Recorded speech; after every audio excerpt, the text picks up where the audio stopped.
Hello everyone, আজকে ভিডিওটাতে কথা বলবো আইএলটিএস এর রাইটিং সেকশনে কিছু টিপস নিয়ে। আইএলটিএস এর রাইটিং এ আপনারা হয়তো জেনে থাকবেন যে চারটা বেসিক ক্রাইটেরিয়ার উপরে বেস করে মার্কিংটা করা হয়।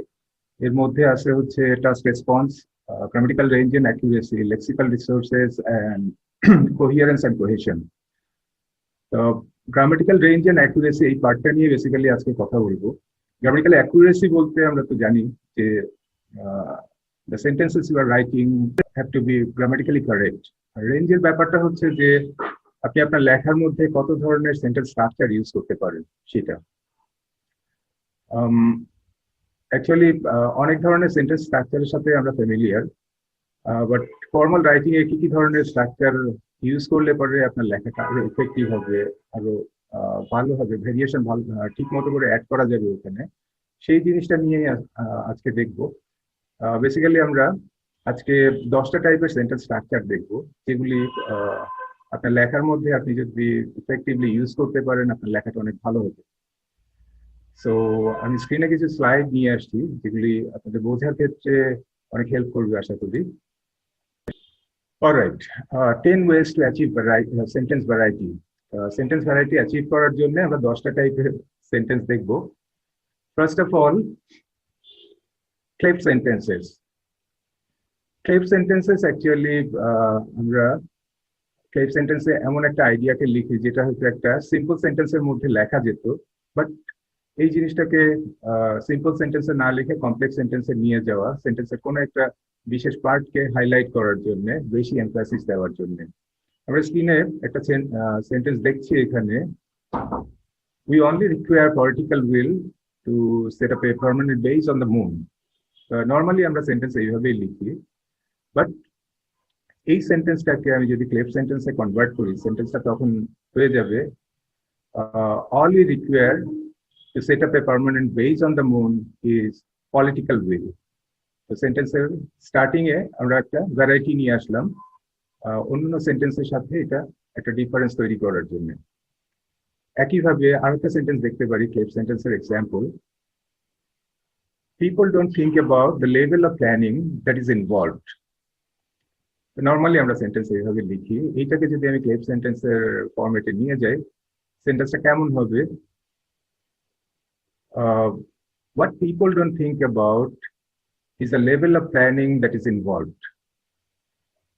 So আমরা এখানেও এইভাবে সেন্টেন্সের শুরুতে বিগিনিং এ একটা ভ্যারাইটি নিয়ে আসতে পারি। সো ফার্স্টে আমরা যে কয়েকটা টাইপের সেন্টেন্স দেখছি, এটা আসলে সেন্টেন্সের স্টার্টিং এ বিগিনিং এ কিভাবে ভ্যারাইটি নিয়ে আসা যেতে পারে। একটা দেখলাম ক্লেপ সেন্টেন্স, এরপরে আরেকটা টাইপের ভ্যারাইটিতে যাচ্ছি আমি, মডিফায়ার্স।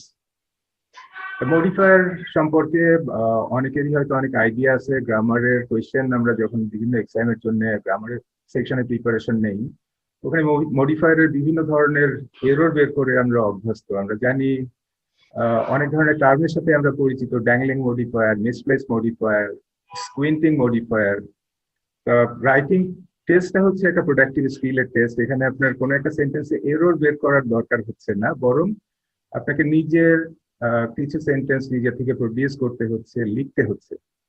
তো সেই কাজগুলো যখন আপনি করতে যাবেন, আপনার ওই নলেজগুলো অবশ্যই অনেক হেল্প করবে। সাপোজ এখানে একটা সেন্টেন্স নর্মালি আমরা যেভাবে লিখি, children who are punished physically may become shy or resentful. আমরা একটা মডিফায়ার ইউজ করে যদি এই সেন্টেন্সটাকে লিখতে চাই, সেন্টেন্সটা শুরু করতে পারি এইভাবে, বিগিনিং একটা ভ্যারিয়েশন আনতে পারি, punished physically, comma, children may become shy or resentful. Punished physically, children may become shy or resentful. So এভাবেও সেন্টেন্সের বিগিনিং একটা ভ্যারিয়েশন আনতে পারে। মডিফায়ারের আরেকটা এক্সাম্পল দেখি আমরা, people who live below poverty line forget to appreciate the amenities of normal life. তো IELTS একটা সেন্টেন্সের মধ্যে এই ধরনের কথা হয়তো আমাদের অনেক সময় লেখা লাগতেই পারে, বাট নর্মালি আমরা যখন ভ্যারিয়েশন আনতে যাব তখন কি করতে পারি, living below poverty line, people forget to appreciate the amenities of normal life. তো মডিফায়ার ইউজ করে সেন্টেন্সের শুরুতে একটা ভ্যারিয়েশন নিয়ে আসতে পারি। ওকে, ভ্যারিয়েশনের থার্ড পয়েন্টে এখানে যেটা দেখবো আমরা, অ্যাটিটিউড অ্যাডভার্বিয়ালস। অ্যাটিটিউড অ্যাডভার্বিয়াস অ্যাকচুয়ালি নামটা শুনতে একটু কটমটে লাগলেও জিনিসগুলো কিন্তু আমাদের বেশ পরিচিতই। জিনিসটা হচ্ছে যে আমরা লেখার মধ্যে মাঝে মাঝে আনফর্চুনেটলি, অবভিয়াসলি, দেন সারপ্রাইজিংলি এই ধরনের কথাবার্তা ইউজ করি। এই কথাগুলোকে, এগুলি হচ্ছে অ্যাটিটিউড অ্যাডভার্বিয়াল। সেন্টেন্সের শুরুতে আমরা যদি এই কথাগুলো নিয়ে আসতে পারি, সেক্ষেত্রেও সেন্টেন্সে এইভাবে একটা ভ্যারিয়েশন অ্যাচিভ করা পসিবল। লাইক এই সেন্টেন্সটায়, the incidents during the disaster were apparently censored by the authority. Apparently এটা একটা অ্যাটিটিউড অ্যাডভার্বিয়াল, আমরা এটাকে সেন্টেন্সের শুরুতে নিয়ে যেতে পারি। Apparently, the incidents during the disaster were censored by the authority. অ্যাডভার্বিয়ালটাকে সেন্টেন্সের শুরুতে নিয়ে যেয়ে সেন্টেন্সটাকে এইভাবে লিখে আমরা ভ্যারাইটি নিয়ে আসতে পারি।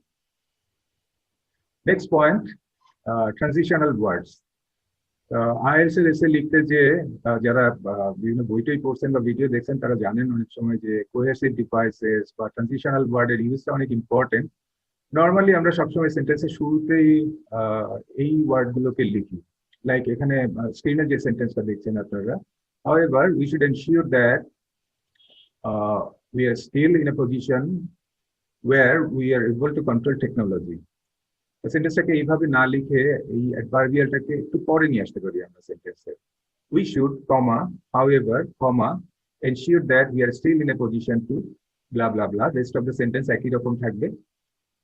সো নর্মাল সাবজেক্ট এবং ভার্বের পরে দুইটা কমার মাঝখানে আমরা হাউএভার কথাটাকে নিয়ে আসতে পারি। We should however ensure that we are still in a position where we are able to control technology.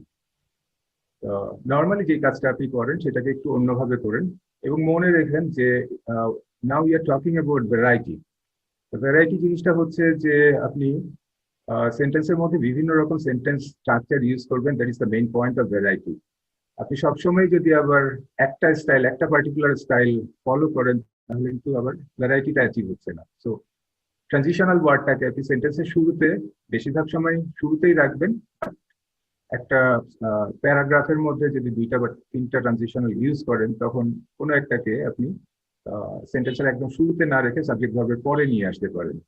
Like এই সেন্টেন্সে যেরকম আমরা দেখলাম যে we should however ensure that, বাকি সেন্টেন্স একই রকম থাকবে। নাম্বার 5, এক্সপ্লেটিভস। এক্সপ্লেটিভস দিয়ে নর্মালি আমরা যেটা বুঝি সেটা হচ্ছে যে বিভিন্ন ধরনের সোয়ার ওয়ার্ড আমরা যেগুলি কথাবার্তার মধ্যে ইউজ করি। এটা ফর্মাল রাইটিং এ একেবারেই অ্যাকসেপ্টেড না, বাট ফর্মাল রাইটিং এ আমরা যে ধরনের এক্সপ্লেটিভ ইউজ করতে পারি, সিনট্যাকটিক এক্সপ্লেটিভ বলে একটা কথা আছে, সেগুলি আমরা ইউজ করতে পারি। সিনট্যাকটিক এক্সপ্লেটিভ সিনট্যাকটিক এক্সপ্লেটিভ হচ্ছে যে ইন্ট্রোডাক্টরি ইট বা দেয়ার দিয়ে আমরা যেরকম সেন্টেন্স শুরু করি ওই জিনিসগুলো আমরা শুরুতে যেমন দেখছিলাম ক্লেপ সেন্টেন্সের মতো এগুলো সেন্টেন্সে একটা পার্টকে একটু বেশি করে এমফাসাইজ করতে আপনাকে হেল্প করতে পারে। এখানে যে সেন্টেন্সটা আছে দেখেন, advertisers often aim their marketing at children. এই সেন্টেন্সটা নর্মালি আমরা এইভাবে লিখি সবসময়, বাট এটাকে আমরা যদি এইভাবে লিখি, এক্সপ্লেটিভ অ্যাড করে লিখি যে ইট ইজ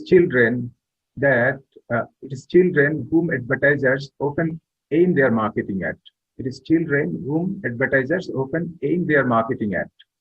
সেন্টেন্সের একটা পার্ট কিন্তু বেশি করে স্ট্যান্ড আউট করতেছে। সো সিনট্যাকটিক এক্সপ্লেটিভ আমরা লেখার মধ্যে ইউজ করতে পারি ভেরিয়েশন অ্যাচিভ করার জন্য। This could be another tool. IELTS writing এর জন্য আমাদের আমি একটা কাস্টমাইজড 1-to-1 কোর্স করাই। এটার ব্যাপারে কেউ ইন্টারেস্টেড হলে নক করতে পারেন এই নাম্বারে, এটা আমার number. Finally, thanks for watching this video. By.